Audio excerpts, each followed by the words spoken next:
L'émission qui suit vous est présentée par le regroupement des gens d'affaires de la région de la Capitale-Nationale.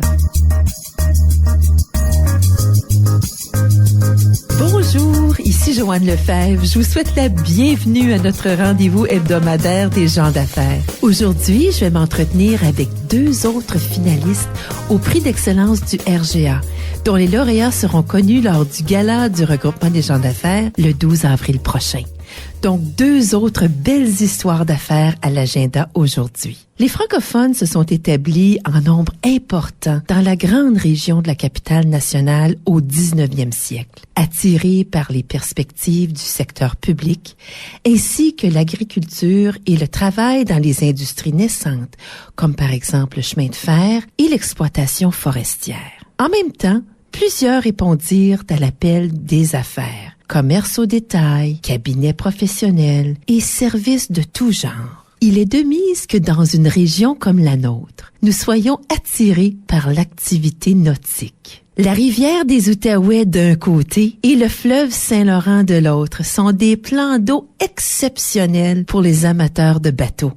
Nous accueillons aujourd'hui Monsieur Marc Savage, qui est le fondateur et le dirigeant de Orléans Boat World. Bienvenue à l'émission et merci d'être avec nous aujourd'hui. Merci beaucoup de m'avoir invité, ça me fait plaisir. Marc, avec votre associé Daniel Proulx, vous avez lancé Orléans Boat World en 2007. C'est-à-dire juste au moment du début de la crise financière, dont nous sortons à peine aujourd'hui en 2014. Le secteur du détail, notamment celui des produits de luxe, a été un des plus touchés par la crise. En faisant le bilan des 7 dernières années, considérez-vous que vous avez ramé contre le courant? Oui, c'est certain que c'est une belle expression. On a eu à surmonter plusieurs compétiteurs, l'économie a été a frappé dur dans l'industrie de la marine. Aux États-Unis, beaucoup, où ce que parviennent la majorité des embarcations nautiques, c'est là que ça a frappé fort. Plusieurs compagnies ont soit restructuré ou juste complètement fermé, coupé des produits. Donc, c'est certain que c'était comme on dirait en anglais, un bon challenge pour aller chercher notre part de marché, s'établir, se faire connaître à travers les années. Il est clair que, comme on sous-entend ici, qu'il y a quand même beaucoup de concurrence dans la région. Alors, quels sont spécifiquement les éléments qui vous distinguent des autres détaillants dans le domaine de l'équipement nautique? Je pense qu'en partant, la passion que moi et Daniel, on a pour le commerce francophone dans la région. Je pense que notre passion nous a vraiment poussé à sortir des façons différentes. On a aussi réalisé dès le début de l'entreprise que beaucoup de personnes locales recherchaient quand même, si on était en temps de récession ou en temps plus dur économiquement, le monde voulait des produits de qualité. C'est là qu'on a été s'associer avec des compagnies comme Bennington qui sont reconnues comme la compagnie numéro 1 du ponton dans l'industrie. Le bateau Ranger, qui est le bateau de pêche, qui est aussi reconnu comme le numéro 1, en fait, bateau de pêche. C'est en s'associant avec ces compagnies-là, les moteurs Evinrude, qui sont aussi reconnus, qui sont fabriqués par Bombardier, qui sont reconnus comme un des meilleurs. Fait qu'en s'associant avec ces compagnies-là, on a su se démarquer. Beaucoup de clients viennent chez nous, non seulement pour notre qualité de service, mais aussi pour la qualité des produits. Alors, Orléans Boat World est en croissance continue depuis ses débuts. Parlez-nous de la recette de croissance. Est-ce que vous arrivez à votre vitesse de croisière ou est-ce que c'est encore un objectif à atteindre? Non, je pense que la vitesse de croisière, c'est encore au loin. Je pense qu'on a encore des grandes possibilités dans la région localement, autant au niveau de la croissance avec notre magasin qu'on a présentement à Orléans sur Taylor Creek, que des possibilités d'expansion. Tout est possible. La passion qu'on a, moi puis Daniel, on a su la communiquer à nos employés. On a vraiment une équipe, puis ça sonne peut-être un peu drôle parce que beaucoup d'entreprises vont dire c'est l'équipe, mais on a su aller s'entourer puis bien s'entourer. Puis c'est vraiment une grosse famille, notre équipe. On ne parle pas souvent d'innovation dans le domaine du détail. Alors pourtant, vous avez vraiment le souci de vous maintenir à l'avant-garde dans votre secteur. Ça veut dire quoi, innovation, pour un détaillant de produits nautiques comme le vôtre? Ça veut dire quoi comme innovation? Ça veut dire offrir à tout le monde un produit où ce que c'est prêt à partir, c'est prêt à aller s'amuser. Souvent, ceux qui achètent l'embarcation vont vouloir faire des ajouts, que ce soit un moteur électrique ou des choses comme ça. Eux n'ont pas les connaissances. Alors, on s'assure de faire les ajouts pour eux. On s'assure de vraiment faire l'embarcation comme eux le veulent. C'est comme acheter un auto, ça arrive, elle est déjà toute là, elle est déjà... Mais si toi, tu veux faire des changements, on s'occupe des faire pour toi. Comme ça, quand tu viens d'amasser l'embarcation, tout est là. On offre un service de VIP à nos clients. Encore là, tu vas acheter une embarcation, tu as un chalet, tu n'as peut-être pas la capacité d'amener l'embarcation, ton bateau, ton ponton à ton chalet. On va aller te le livrer, on va aller le chercher à l'automne, on l'hivernise, on entrepose pour l'hiver. Fait que c'est d'offrir de regarder tous les services qui entourent l'industrie de la marine et de faire certain qu'on peut desservir le client de tous les côtés, qu'il n'y a pas besoin de s'inquiéter puis de penser à rien. Est-ce que les modèles de bateaux, est-ce qu'il y a des nouveautés qui sortent régulièrement ou c'est vraiment un domaine où, en fait, les embarcations ne changent pas beaucoup? Est-ce qu'il y a beaucoup de changements, d'innovations au niveau des bateaux? Les gros changements qu'on a vus, c'était plus, je dirais, au niveau du consommateur. On a vu dans les dernières 3, 4, 5 années où beaucoup de consommateurs s'en vont maintenant vers le ponton. Les compagnies de pontons ont apporté beaucoup de changements.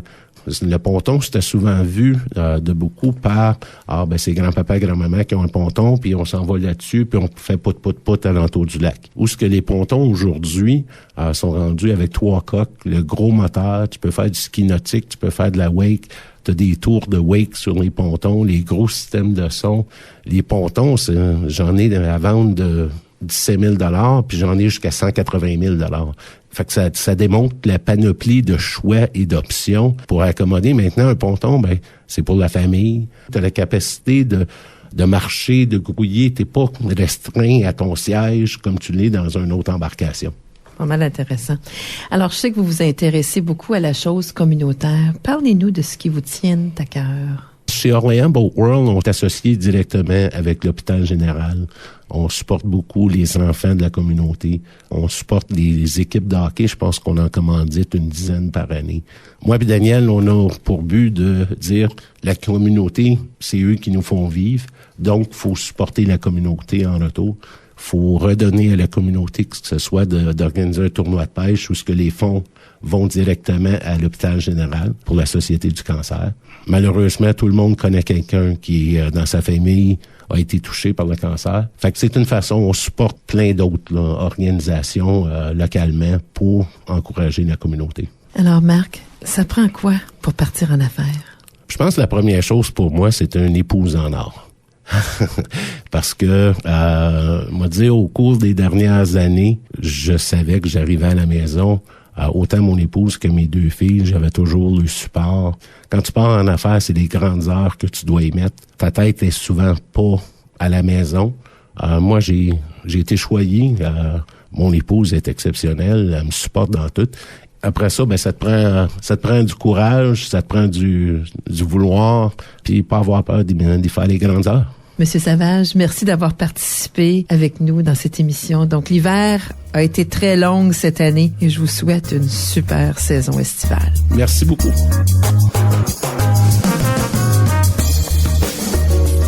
Nous accueillons Madame Lynn Berthiaume du Moulin Wakefield Mill.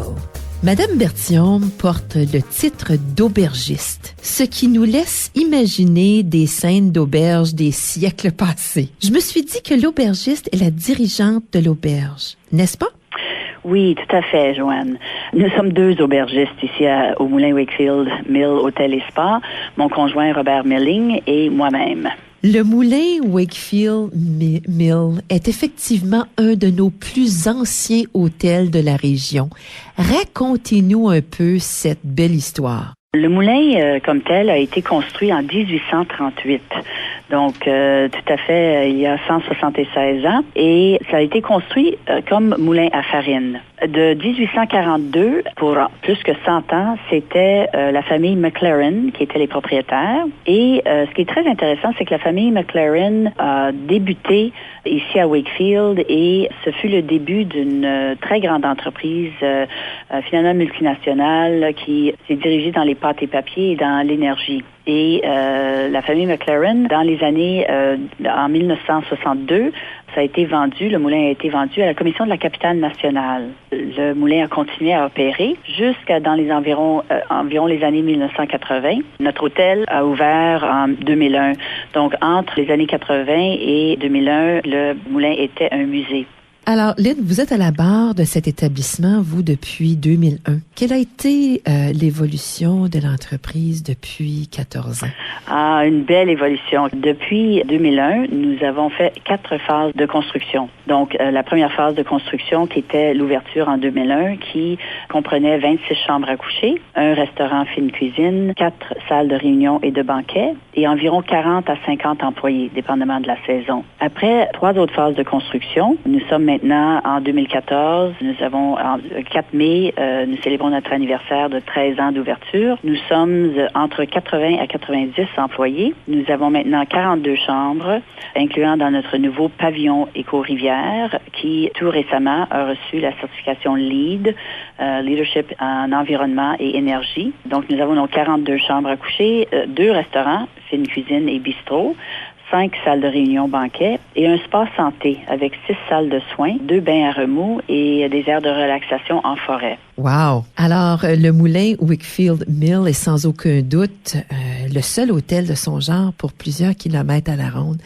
Alors, est-ce qu'on peut parler de concurrence pour une entreprise comme la vôtre, Lynn? Question intéressante, Joanne. Concurrence pour nous, le défi pour nous, c'est un peu question de temps pour nos clients. Parce que de plus en plus, comme vous le savez, notre vie, tout le monde est très occupé avec, le travail, les familles, les engagements communautaires, etc.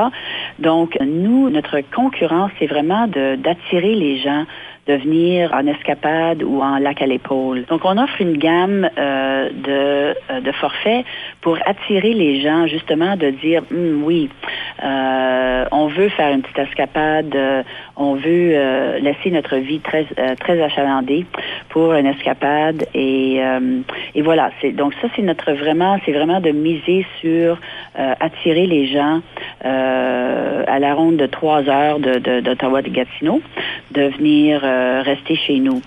Avec la nouvelle autoroute qui va se terminer en 2014, la nouvelle autoroute 5, nous serons seulement à 20 minutes du centre-ville de Gatineau et Ottawa. Donc, c'est un atout de ce côté-là. Ah, tout à fait, tout à fait. Alors, pour votre établissement, quelles sont vos priorités en matière de bilinguisme? Ah, très important, très important. Non seulement parce que nos clients nous avons des clients francophones, anglophones, bilingues, certains clients multiculturels aussi. Donc, carrément, nous sommes une entreprise au Québec, donc le français avec nos clients et avec nos employés nous est très important. Et aussi, c'est très important d'être bilingue parce que nous attirons de la clientèle anglophone aussi, en grande partie. Donc, le bilinguisme depuis le début, et ça cadre dans nos valeurs de Bob et moi, de mon conjoint Robert et moi. Nous sommes, moi je suis franco-ontarienne de naissance. Nous sommes maintenant des Québécois et nous avons depuis le début pratiqué le bilinguisme et avec notre équipe et avec nos clients et nos fournisseurs. Nous sommes très heureux d'avoir travaillé avec l'Office de la langue française et nous avons un programme de francisation qui est appliqué et très bien appliqué dans notre entreprise. Mais je vous félicite. Alors, votre entreprise est-elle toujours sur la trajectoire de croissance? Et que doit faire une entreprise comme la vôtre pour se maintenir justement au-devant des exigences des clients? Bon, oui, nous sommes toujours en évolution. Après 4 phases de construction depuis 13 ans, nous sommes un peu en phase de consolidation. Mais même en phase de consolidation, nous sommes toujours à la recherche de la fine pointe de s'assurer que notre offre répond aux besoins de notre